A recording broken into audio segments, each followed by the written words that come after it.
The political earthquake shaking Washington has tremors felt 8,000 kilometers away in Ukraine's capital, Kyiv. Congressional Democrats allege that U.S. President Donald Trump violated his oath of office by attempting to coerce a foreign government into investigating a political rival. It's a disgrace to our country. It's another witch hunt. Here we go again. Powerful Ukrainians have been caught up in the fallout. So why Ukraine? And who's who in this transatlantic inquest? The flashpoint was a July 25th call between Trump and Volodymyr Zelenskiy, a comic actor who used to play a fictional president on TV. He was inaugurated as Ukraine's real president in May. On August 12th, an anonymous U.S. official filed an official complaint.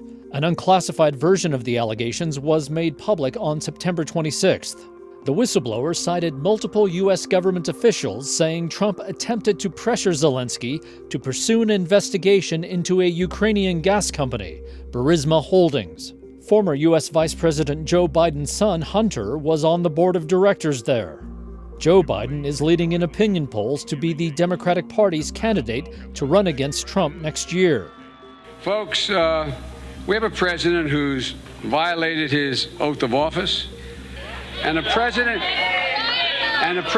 who used the power of his office and your tax dollars to try to persuade a foreign leader to once again interfere in a presidential campaign. Trump and his allies claim that when Biden was U.S. vice president, he pressured Ukrainian officials to fire this man, Prosecutor General Viktor Shokin, they say to help his son's business dealings in Ukraine. At the time Shokin became Ukraine's top prosecutor in 2015, there were several investigations of Burisma's owner, a Ukrainian oligarch named Mykola Zlochevsky, on allegations of tax fraud, money laundering, and illegally obtaining natural gas licenses. Top Western officials, including Biden, were harshly critical of widespread Ukrainian corruption and Shokin's lack of prosecutions, including the Burisma probe. Biden said the United States did threaten to withhold $1 billion in U.S. loan guarantees for Ukraine unless Shokin was fired for allegedly failing to crack down on corruption. The prosecutor's investigation of Burisma appeared to be dormant at the time. Shokin was ousted in March 2016 by Ukraine's parliament. I said, you're not getting the billion, I'm going to be leaving here. And I think it was, 6 hours? I said, I'm leaving in 6 hours. If the prosecutor's not fired, you're not getting the money. Oh, son of a bitch. Got fired. And they put in place someone who was solid at the time. His replacement was Yuri Lutsenko. During his tenure, key parts of the Burisma investigation were closed in 2016 and 2017 without charges. A case about Zlochevsky's activities outside of Burisma, while he was environment minister in the government of pro-Russia President Viktor Yanukovych, is still open. In January 2019, Trump's personal lawyer, Rudy Giuliani, met Lutsenko in New York. The two men then met in February in Warsaw.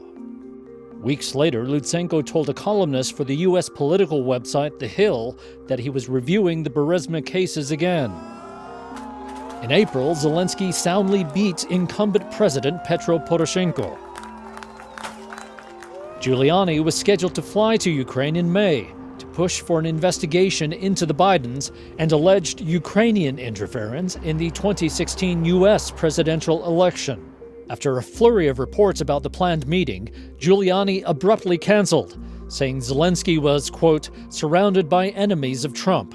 Lutsenko was dismissed by Zelenskyy in August as he put his new administration together. The Washington Post quoted Lutsenko on September 27th as saying that Hunter Biden did not violate anything in Ukraine, repeating what he said to Bloomberg in May. A week before Trump had the call with Zelenskyy in July, the White House suspended an installment of $250 million in military assistance to Ukraine, meant to help fight against pro-Russia separatists in eastern Ukraine. The administration gave conflicting reasons for cutting the aid, saying a policy review was underway. In a White House summary of the call released on September 25th, Zelenskyy said Ukraine was almost ready to buy U.S. weapons. Trump replies, "I would like you to do us a favor, though. asking Zelenskyy to look into unproven allegations that Ukrainians were complicit in the hacking of Democratic Party email servers. Then Trump transitioned to talking about the Bidens. He said, "The other thing, there's a lot of talk about Biden's son, that Biden stopped the prosecution, and a lot of people want to find out about that. So whatever you can do with the Attorney General would be great." The two leaders met the same day the call summary was released during the UN General Assembly in New York. Thank you very much, Mr. President President. Zelenskyy, have you felt any pressure from President Trump to investigate Joe Biden and Hunter Biden? I think you read everything. I think you read text. I'm sorry, but I don't want to be involved to democratic, open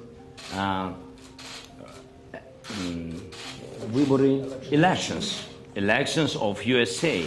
No, you heard that we had, I think, good phone call.